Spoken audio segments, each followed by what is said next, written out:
Hi, guys. So tonight I'm going to talk to you about finding your inner genius. What does that mean, to find your inner genius? I'm going to start by telling a little fable from Aesop. Aesop tells a fable about the donkey and the grasshoppers.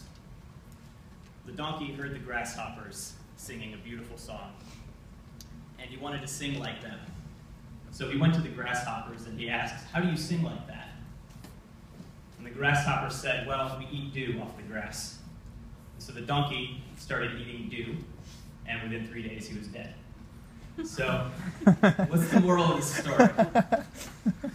Well, I think the intended moral is that the donkey tried to do something that wasn't meant for donkeys. But what I would suggest to you is that the donkey's mistake was an entirely different kind of false assumption. The assumption that if he wanted to sing like a grasshopper, he had to live like a grasshopper and fuel himself in the way grasshoppers fuel themselves. He had to obtain, he assumed, his skill at singing like a grasshopper in the same way that the grasshoppers obtained that skill. When in reality, he might have been able to get there by continuing to eat grass and just acquiring the skill that he wanted. Focusing, in other words, on the practical skill that he needed rather than on trying to replicate some unknown, ineffable factor, some magical ideal about the way that the grasshoppers lived. So in other words, it's great to admire other people's achievements and to want to produce your own great works, like the works of people that you admire. But if you want to succeed in the long term, you need to find the right fuel for you. And that's what I'm going to be talking about tonight.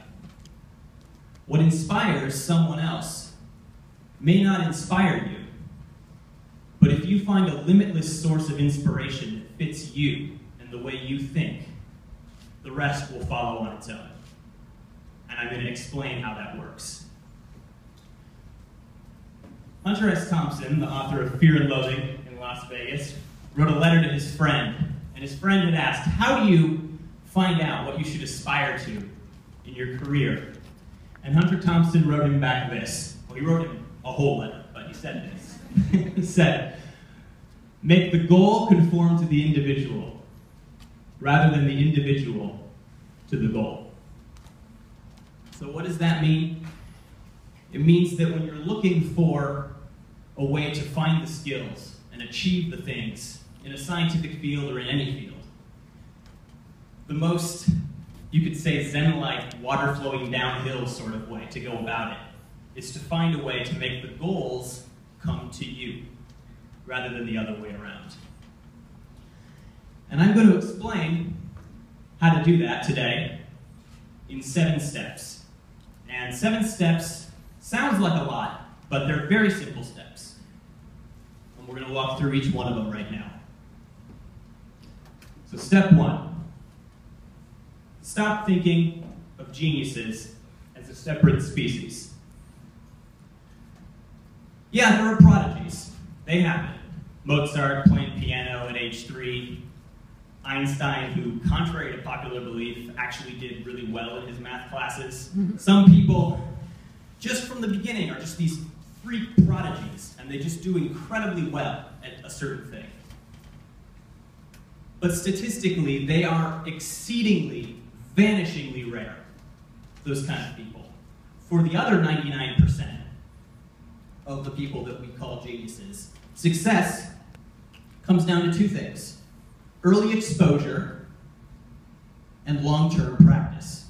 In other words, you get exposed to the field early enough in your life that you can take some time to really become an expert in it. And secondly, that you stay dedicated to the field long enough that you can get a really detailed understanding of how it works and what needs to change about it. And I'm going to explain throughout the rest of this talk how to stay fueled in a way throughout your career that keeps you getting that experience that you need. But if you want to be a genius, really, the first step is to stop putting geniuses in a separate category, because they're not. They get sleepless nights and headaches, and they have to take bathroom breaks and everything else that normal people have to do. We just call them geniuses because they don't quit. When they bump up against a hard problem, instead of saying, that's too hard for me, I'm done, they're interested enough in the topic that they dig in and they take the problem apart and they figure out, okay, what are these pieces? How do they work? How can I put them together in a different way? That's it. I've seen it in action. That's the only thing that differentiates most of the people we call geniuses from just everyday people on the street. And why don't they quit? Why do they take these problems apart and focus on these minute details in a way that other people don't? It's because they found something that motivates them to stay focused on those questions. And that is step 2. Find one question that you need to know the answer to. Not just want, but need. Before I die, I've got to know what, why, or how. Fill in the blank. That question will be what drives you when everything else seems pointless. When your teachers are boring, when your friends aren't interested in the same things you're interested in, when even your own family members say, why didn't you pick another field? You will always have that question burning in your gut, refusing to let you go. And every time you think about quitting, you'll always go, yeah, but if I quit, then I'm never going to find out that. This is a long-term question. This is not necessarily what you'll work on day to day. It might be, if you're lucky. But ideally, this is something that's going to keep you fueled throughout your entire career. And that's why we look for what I call Goldilocks questions. You know, astronomers talk about the Goldilocks zone from the sun, which is not so close that things burn up, but not so far away that they freeze. So in other words, a Goldilocks zone is habitable. And you're looking for Goldilocks questions, not so vague and out there and philosophical that they're not really scientific in nature, but not so specific and small and detailed that you or someone else will answer them, burn them up in just a few years, and then move on to something else. You want something that has some staying power. So I'm going to talk about some examples here of, just throw out a few neuroscience-related Goldilocks questions, because that's what I write about. But if you're in another field, I'm sure you can think of similar types of things. So too vague or philosophical. A question that's too vague or philosophical. What is consciousness? Like, what does that mean? What about consciousness do you want to know specifically? What is memory? Okay, there's 1,000 different ways you could answer that. You know, can a machine be conscious? Well, that's more philosophical, really. You know, how would we determine what consciousness is? It's subjective. And there's a quote, actually, that kind of applies here. They say this in the field of AI, artificial intelligence research. They say, when you can explain it, it's not AI anymore. So in other words, as soon as you can take a mental process apart and say, well, you know, the program does this and this and this and this, then it's not AI. AI is always some other thing. And so if your question is the type of question that's always going to be some other thing that's out there, that's probably not right. Too specific. Which types of neurons are involved in detecting motion? Okay, that's a great question. I know some of the people who are working on that question right now, and their research is very important, and it's very interesting. But that question is most likely going to be answered in the next 5 to 10 years, that specific question. And then you'll have nothing else to move on to. So you're looking for something bigger. Here's what I would call Goldilocks questions, just right. Which brain structures are both necessary and sufficient for consciousness? Okay, it's specific enough that you can state it in scientific terms. You can research it, and theoretically at least, you can figure it out. But it's not so specific that it's going to be answered in the next 5 years. How does the brain bind different aspects of a memory together? This question fascinates me. It has for a long time. But could take you an entire lifetime of research, and you might still not find a definitive answer. Or what would it be like to have completely new senses? David Eagleman just did a TED Talk on this. He had a sensory vest that translates sound signals, I think, into, light signals into vibrations in a vest. So his lab is working on this. What would it be like to have completely new senses? But it's not a field that's anywhere near explored to its fullest extent. We've just put a first foot on that continent. So in other words, the problem, your question, needs to be the kind of thing that offers little steps forward, little achievements unlocked throughout your life, and yet still doesn't look unsolvable. There's always some other aspect of it left to explore. And those questions can be tricky to find, but man, once you find one, you're good. That's going to keep you going. Next, find out what's going on with your question these days. You don't need to know every detail of every researcher's position on the topic. And in fact, if you know too many researchers' entrenched positions, you can actually limit yourself, and you may not be able to think in new directions, which is, of course, really important for making a breakthrough. But you should know they're using A to investigate B. For example, they're using functional magnetic resonance imaging, fMRI, to investigate brain activity patterns during sleep. Something like that. They're using A to investigate B. In order to innovate, you need to be familiar enough with the area to think in its mode.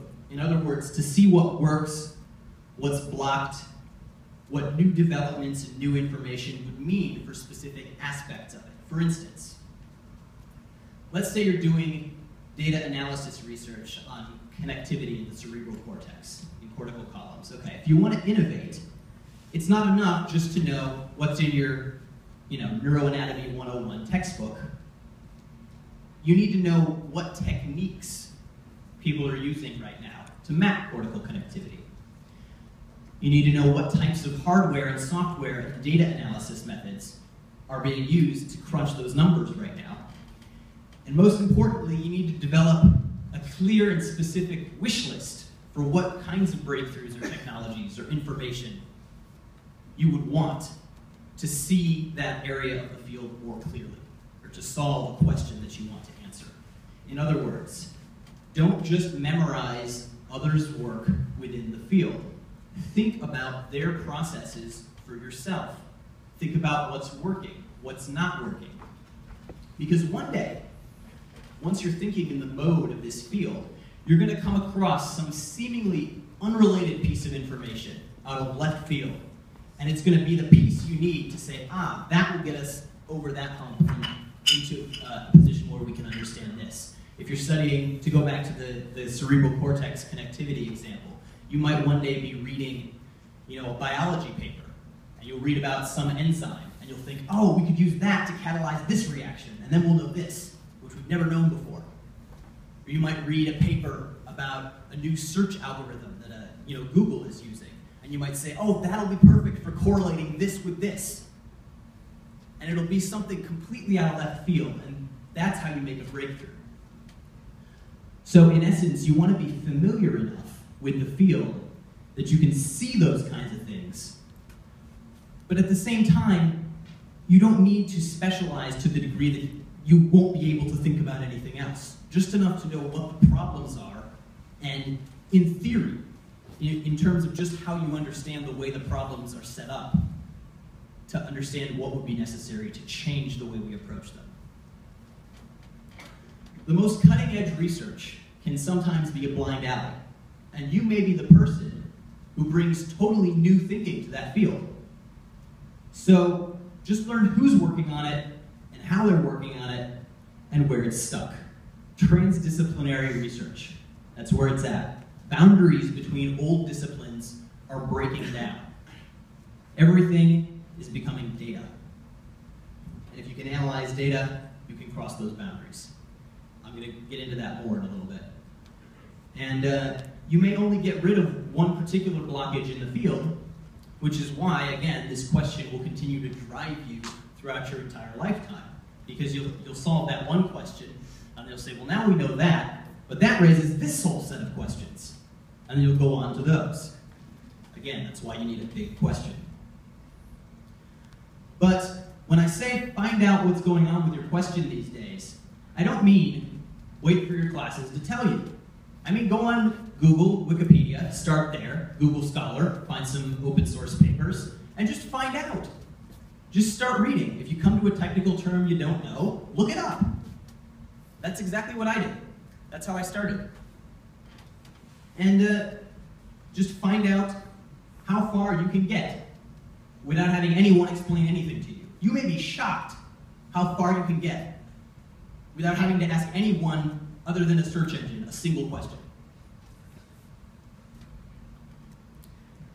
Next step, just to recap really quick. Stop thinking of geniuses as a separate species. Find a question you need to know the answer to. Find out what's going on with your question right now. Next step, find out how to start working on your question right now. This is where it gets interesting.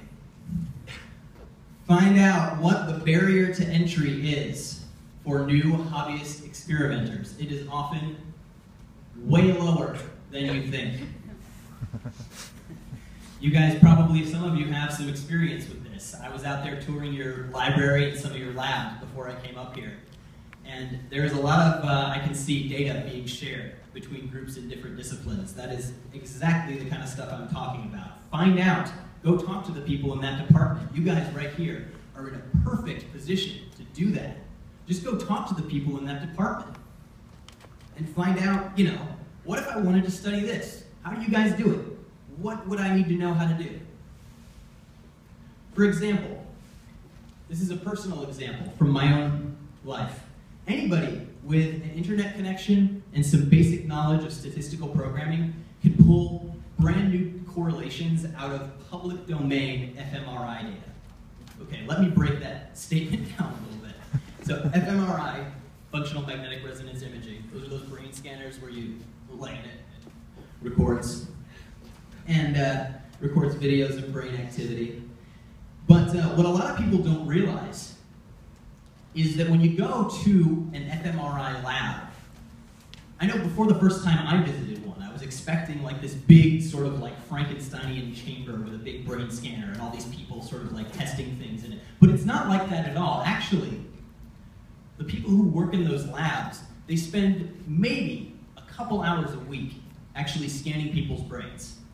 And when you go tour those labs, you see most of the lab looks like an office. It's a bunch of cubicles and open workspaces, and people are sitting at the computers and they're writing code. What are they writing code for? To crunch all this data that they're gathering. There's so much data from a single session that most of the man hours, work hours in an fMRI lab are spent just writing algorithms to crunch all this data. And after they're done, many of the researchers release the data for free on the internet. Okay, so that's something interesting. Or you can email them, and they will usually send it to you. Okay, so that's something interesting. Statistical analysis programming is not something you can learn in a day.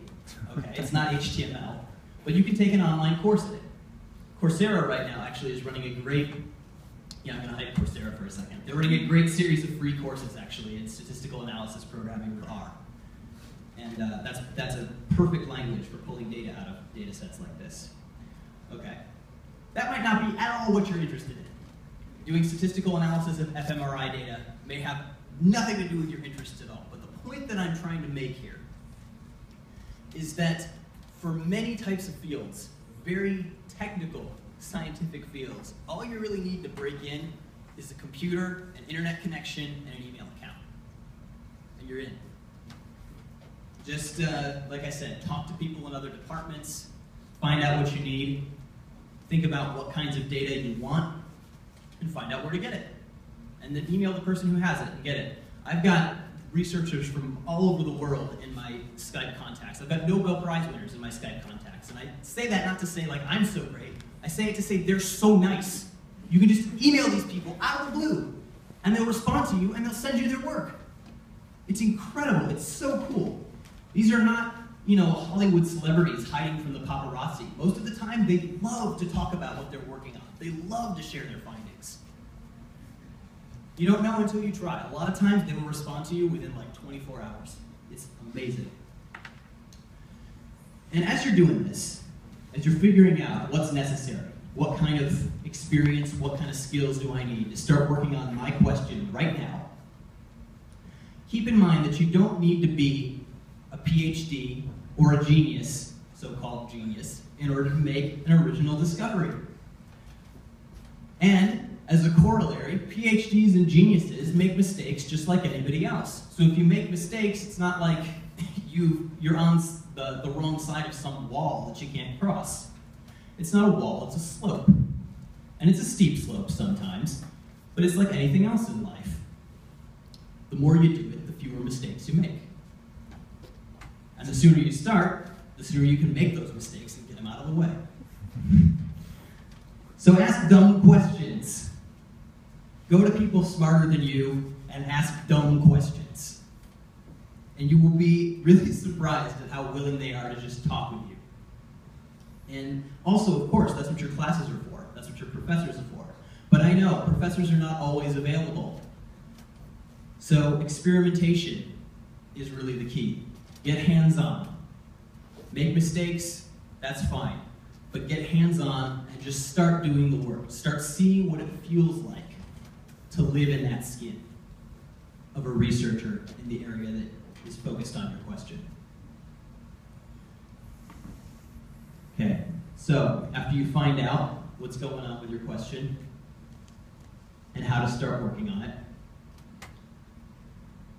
next step is to explain it. Talk about it. Psychological studies for years keep finding the same thing about learning. That the most effective way to learn is not to create a mind map or take a lot of notes or read the same thing over and over again. By far, the most effective method for remembering what you learn is to explain it to somebody else. So grab anybody who will listen, or start a blog if nobody will listen, that's what I did, and just start pouring it out. Just pour it out, everything. This is going to do more than just help improve your memory for what you're learning. It's going to sharpen your understanding. Synthesize your own experience. You're going to start to see flaws and cracks in the research that you're writing about and talking about. Other people will ask you clarifying questions. This has happened to me so many times. You're explaining something that you think is really simple and obvious. And somebody will go, yeah, well, but what happens if they do this? And you go, I have no idea. And then you go back on Google and you can go keep going from there. And it's those kinds of things, those kinds of conversations. People will really throw curveballs at you. And that's how you start to figure out where are the gaps in your understanding. Where are the things that you can't really explain very well because you actually don't really understand them that well. It's going to show you how to increase the resolution of your understanding. And you'll begin to form your own more specific questions. And that's when you sort of merge this with the previous couple of steps, and you say, well, what would I need to answer that question? Maybe nobody knows. Well, if we had data about this, well, is there data about this? Let's see. Oh, there is data about this. Okay, maybe I can find out. Talk about what you're working on. Explain it to other people. That's where you're going to find interesting stuff that's worth investigating further. So the next couple of steps are about, once you actually get into sort of the grind of this, of doing the work, of crunching the numbers, of doing the research on the type of stuff that you're interested in.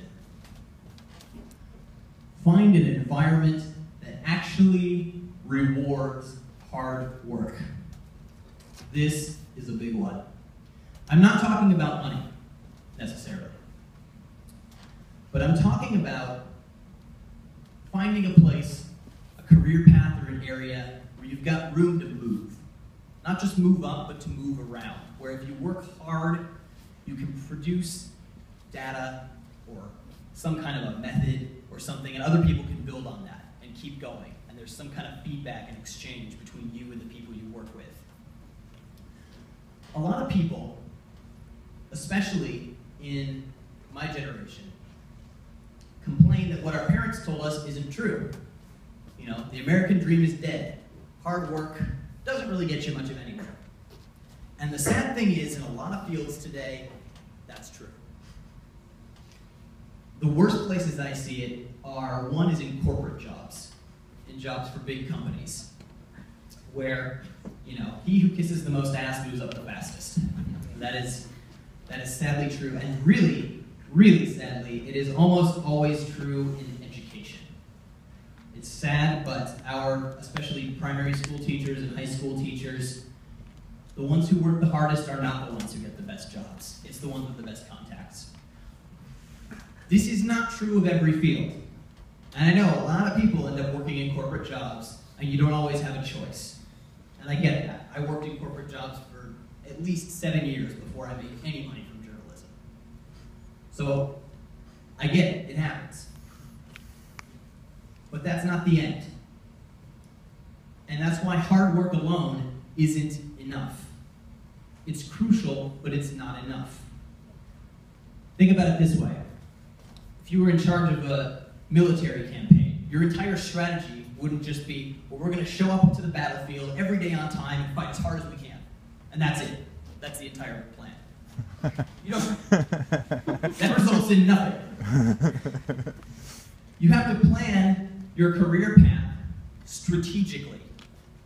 To go back to the military metaphor, think about how you're going to get to the battlefield, what you're going to bring, how you're going to supply yourself, how you're going to exit, where you're going to go next. If you don't do this for yourself, nobody else is going to do it for you. So start doing it right out of the gate. Look for 4 criteria when you're thinking about a career path or a career move. Look for one where there's room to make breakthroughs, where there are big questions that everyone knows have not been answered. Or small or medium-sized questions, but where there's room to make a breakthrough, and people will recognize it as a breakthrough. That's step 2, point 2, where people will admit when you've made a breakthrough, regardless of where on the ladder you are.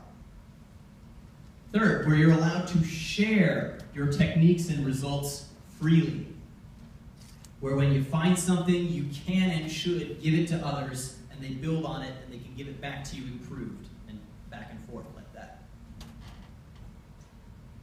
And that's the 4th one, and really the most important, is find a field where other people can take what you're working on and benefit from it and build on it to take the field forward.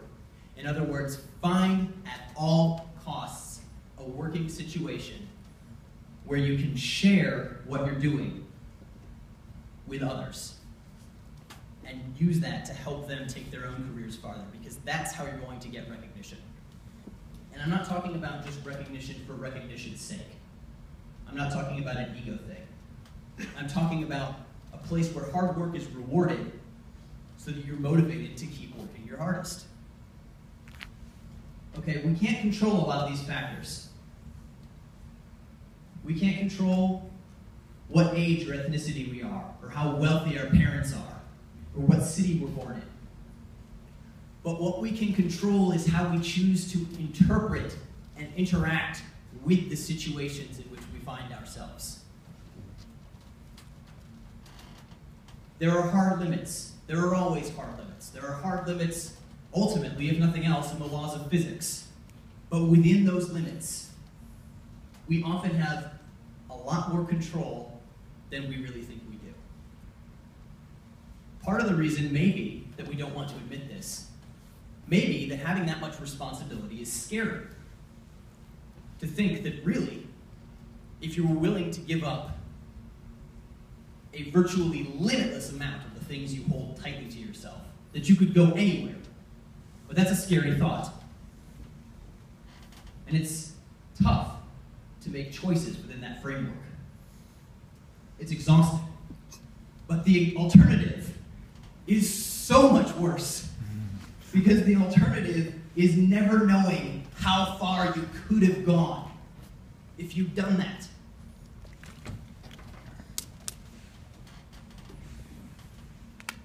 I learned the hard way in business that sometimes you got to take the blame for things that aren't your fault.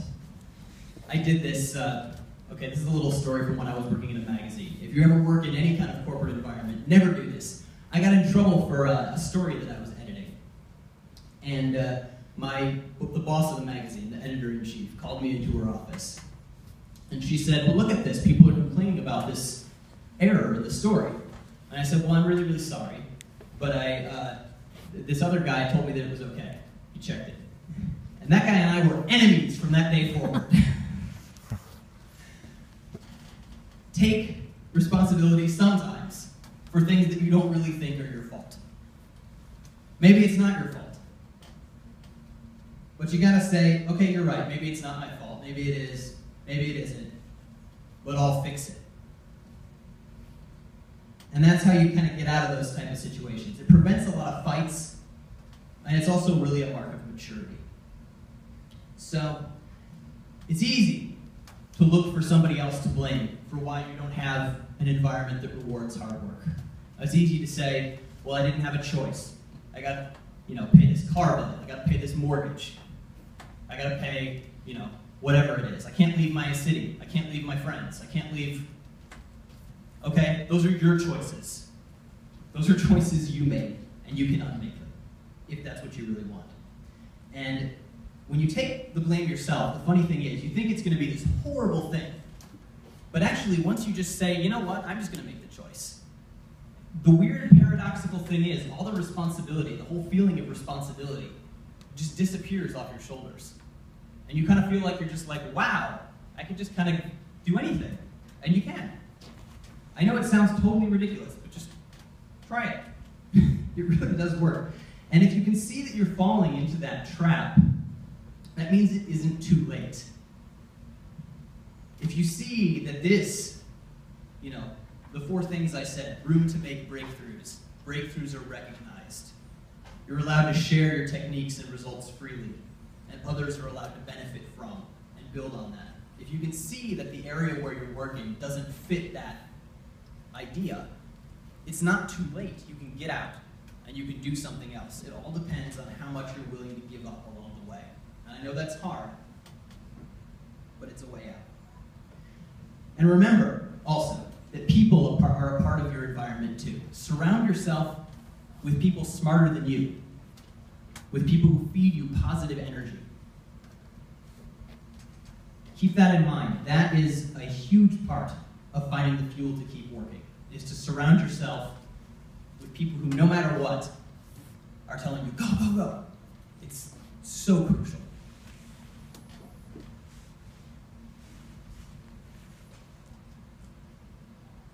Step 7, again. Stop thinking of geniuses as a separate species. I'm going to say something here that you're going to think for a second that I'm an egomaniac, but just hear me out.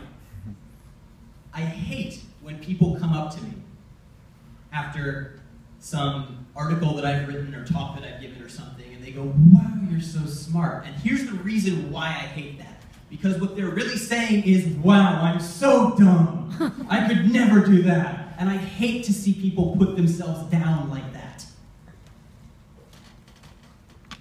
In life, there are always people who perceive this divide that doesn't exist.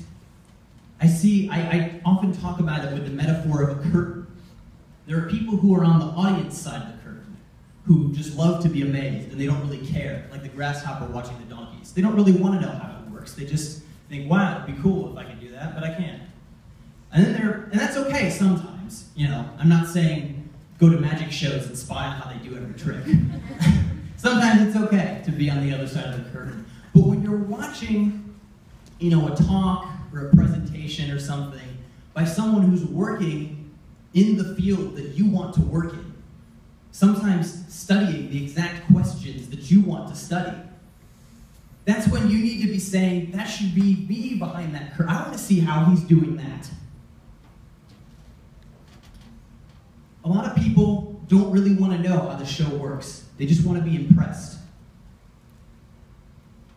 But if you really start breaking down the way people who we call geniuses, how most of them work, you can see that it's often really not that complex.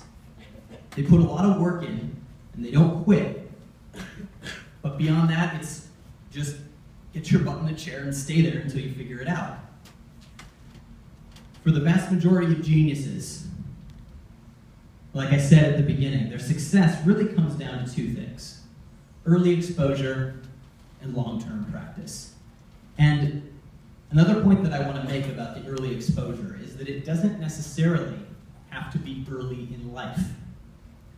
What I mean by that is, for example, there's a saying in mathematics that no great mathematical breakthrough has ever been made by anybody over the age of 30. But there was a New York Times article just a couple weeks ago about this guy, 52, 53 years old, who solved a theorem that nobody could solve for like 200 years. So the reason people are able to see problems differently is that they come to the problem with new eyes. They haven't studied that particular thing before. It doesn't mean they have to be young. And I really have to emphasize this strongly because I'm 31, and when I was about to turn 30, I started freaking out because I thought, like, my time is done. There's nothing else. And it's so not true. People make really major breakthroughs well into their 40s, 50s, even 60s. And it's not because they're young, although a lot of people are. It's because they're new to the question. They're new to the topic. And that's how you can see it. So, if you want to be a genius, the first and last step is to stop thinking of other people as geniuses. Sheer processing power, brain processing power, besides being rare, doesn't necessarily have a practical use. For instance, if you can say all the prime numbers from 1 through 1 million, that doesn't get you any closer to answering a practical question, necessarily, unless you're proving a theorem about prime numbers. Much more useful is to learn the practical skills that you need to investigate the question. And that's usually not about, having a working memory of 10 plus items or something like that, like they say some geniuses have. It's just about staying committed. And to bring all this home, I want to cite an example, tell a story about Santiago Ramon y Cajal. Anybody who studies neuroscience probably knows who Ramon y Cajal is. He was the guy who defined what a neuron is. He's called often the father of modern neuroscience. And basically the way he ended up in that field, he actually won a Nobel Prize in medicine in 1906, but he wanted to be an artist originally. He loved to sketch, but his father kept trying to apprentice him to respectable trades, like a merchant or I think a shoemaker at one point. And he got angry and rebellious. And the more of his family kept trying to push him into these jobs, the angrier he got. And at age 12, he landed in his town's jail because he blew up the gate with a cannon that he stole from the armory. That's how pissed off this guy was. And as a teenager, he loved to go to the cemetery and sketch bones. And this seems to have been a turning point for him. Because as he sketched these bones that he found, I don't know why there were bones just lying around, but I guess there were. As he sketched these, he realized that he was really interested in the way the human body was constructed. And his father noticed this and was hugely relieved and packed him off to medical school. And when he got to medical school, he realized, as he wrote many years later, that he was one of the least scientifically minded, least analytical, least intelligent people in his class. He had major, I think today we would probably call it ADD or something like. He couldn't stay focused whenever he was reading the books. And by his own admission, he was the opposite of a genius. But he had this rebellious attitude that he kept from, adolescence. And he also had this passion. He wanted to see how the human body was constructed. And he loved to draw everything he could find. So in other words, you could say that he found a way into the material, sort of a side door, through his passion, which was drawing. And that, combined with this lifelong attitude of open revolt against any force that tried to stop him, basically pushed him to the point where he became went from the bottom of his class to the top of his class, and ended up winning a Nobel Prize. And in fact, you can still see his drawings of neurons in most neuroscience textbooks today. So instead of trying to conform to a nearly impossible goal, I'm an artist at heart. I don't have a brain for medicine. I wish I could be one of those medicine people, but it's just not me. My brain just doesn't work that way. I don't know why, it just doesn't work that way. Instead, he made his goal conform to him. I'm going to turn medicine into art. I'm going to take what I have to do, and I'm going to turn it into a way that can be interpreted through the ways that I like to think and the ways that I like to experiment. Once he found that fuel, nobody could keep him away from what he wanted to learn. They couldn't keep him out of the library after that point, because he was leafing through the textbooks and he was going, nobody's drawn a neuron the right way. Actually, nobody's drawn a neuron at all. He was the first person to draw them. And so instead of seeing other people working on what he was interested in and going, wow, they're so smart, he said, that should be me. I'm interested in that. That should be me doing that. And I guarantee you, if I was sitting out in that audience today, I'd be watching me up here and I'd be thinking, that should be me up there. I should be doing that. Guaranteed. Nobody gets to tell you what you can't do.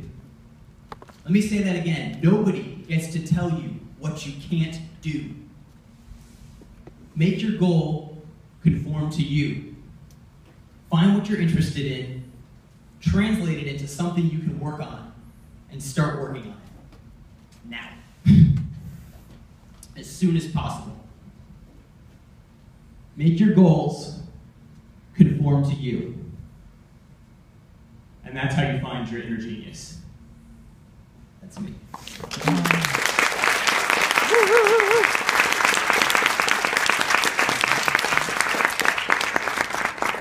That went pretty short. I know I was supposed to go for an hour. It looks like I only went for about 50 minutes.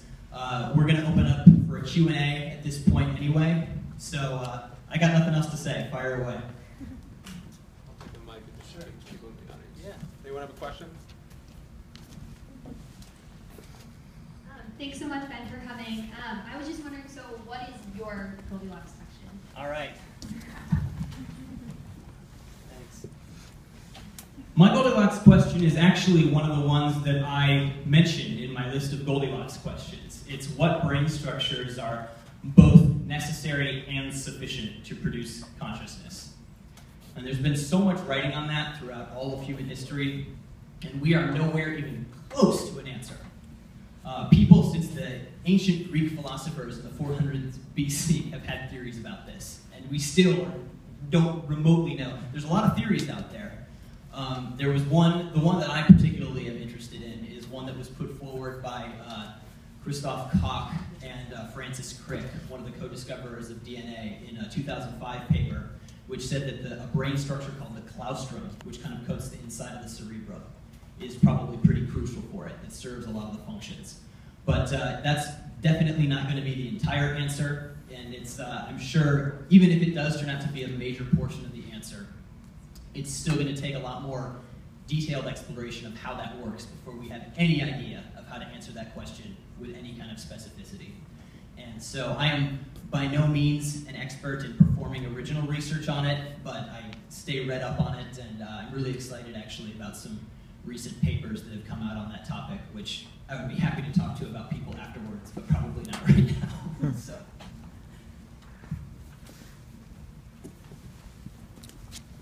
Thanks. That was really inspiring. Well, thank you so much. So I was wondering how you approach, answering your Goldilocks question, how you come up with your unique way of using, what works for you to answer those questions. Okay, sure. I just knocked over a drink, sorry. I came at it through you could say the thing that I'm best at, which is reading. Actually, my mom was in town this week, and she brought these pictures of me when I was too little to even stand up. And I've got books on the floor like this, like laying on the floor, reading them. And just my whole life, I could just pretty much park myself. And as long as I have some interesting stuff to read, I'm pretty much okay. And when I first got interested in neuroscience, I went on Google Scholar, and I was amazed at how many research papers, like journal papers, you can find online for free.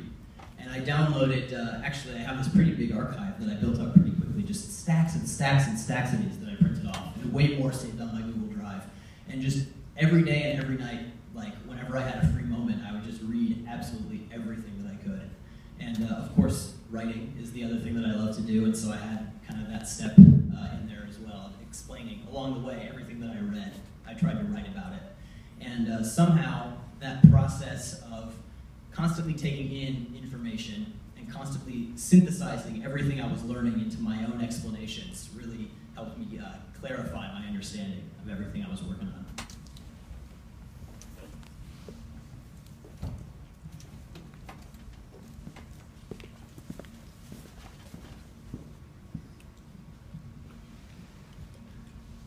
Hi, thank you so much. Yeah. So in your intro, you there was a little blurb on how you went backpacking in Europe, and now you're in Turkey teaching, which I think is so cool. But how did that kind of indirectly contribute to your neuroscientific career? That's an interesting question. Yes, Okay. a very interesting question. I am excited to hear the answer. Probably in a lot of ways that I haven't even thought about, because nobody's ever asked me that question before. But one way that I can definitely think of, just off the top of my head, is that when I was traveling, I was really living on a drastically reduced budget. I was basically, staying, just crashing on people's couches, and I had very few possessions. In fact, even when I wanted to buy something, I usually couldn't, because I couldn't carry it with me. And so because of that, my writing schedule really got drastically cut down. When I was living in LA, I was having to write multiple articles every day just to stay afloat. And when I was traveling, I really got to pick and choose. That kind of touches on the point that I was talking about. It's amazing if you just decide, I'm not saying everyone should do this, but if you just decide to get rid of like 90% of everything in your life, it's amazing how much you can focus on what you really care about. And I started really picking and choosing, like, oh, I really want to talk to this researcher. And so I, Skype with them, and we'd write, and I'd end up, getting a podcast and an article and a whole bunch of other stuff out of that. And so, for one thing, it enabled me to really focus on getting more detailed information about the specific questions I was interested in.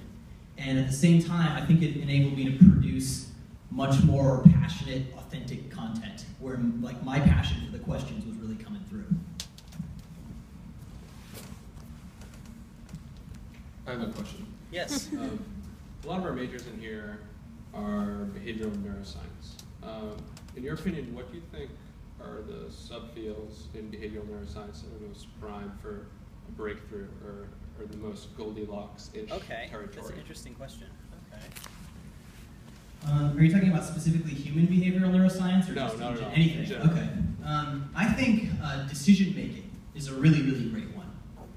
Anything involving like the ventral reward pathway and things like that, where you're talking about, at what point is that threshold reached where an animal actually makes a decision. Anything involving decision making is, I think, an excellent source for Goldilocks questions, and also just attention in general.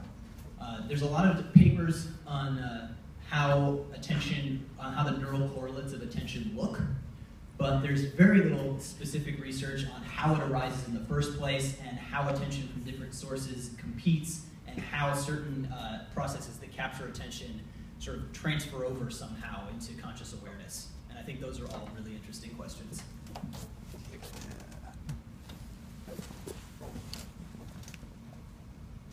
Hey, you mentioned a bit about being in corporate life earlier, and I'm assuming if you're not doing that now, how did you decide that you wanted to move and just focus on what you wanted to write about? Okay. It was sort of an extended process, because when I was living in LA, you kind of have, no matter what else you're doing, you basically have to do some amount of corporate work to stay afloat, unless you are extraordinarily lucky. And so, at that point, I was trying to transition out of corporate work because I was just exhausted with the work schedule, primarily. I was so tired of getting up at 7 every morning and like busing an hour to work. And so I actually quit a very excellent job where everything was really well provided for and I had a good health plan and everything, just because I couldn't take the drain on my schedule anymore. And I said, anything's got to be better than this. I was actually at the point where I was thinking I would literally rather live on the street than keep having this job. And it was a good job. I just couldn't take it. And so for a while after that, I was writing articles every day, but also supplementing that with temp work. And so it was sort of a gradual transition. And I think the thing that finally pushed me over the edge into just, I'm not going to deal with any of this crap anymore, was it had always been my lifelong dream to work in some kind of a really creative neuroscience lab, or just anything that was related to cognitive psych or anything like that. And I actually went a couple of years ago and I toured some of the labs at MIT. And MIT is doing some amazing work, but this is terrible, but all I could think is, this looks like such a boring job. And I think maybe this is why I'm a better writer than I am a scientist, because it looked like a bunch of cubicles, and I was like, oh my god, I'm back in the same place! And I just couldn't take that feeling. And so at that point, I made what probably anyone would describe as a rash decision. Actually, as soon as I got back to my apartment, I just bought a ticket to Istanbul and started selling everything. So there's really no logic to this process at all. It's just basically a sequence of events in which I got increasingly pissed about things. And that's basically how it unfolded. Any more questions, guys? All right. Well, thank you everyone for coming. Let's thank our guest, Ben, one more time.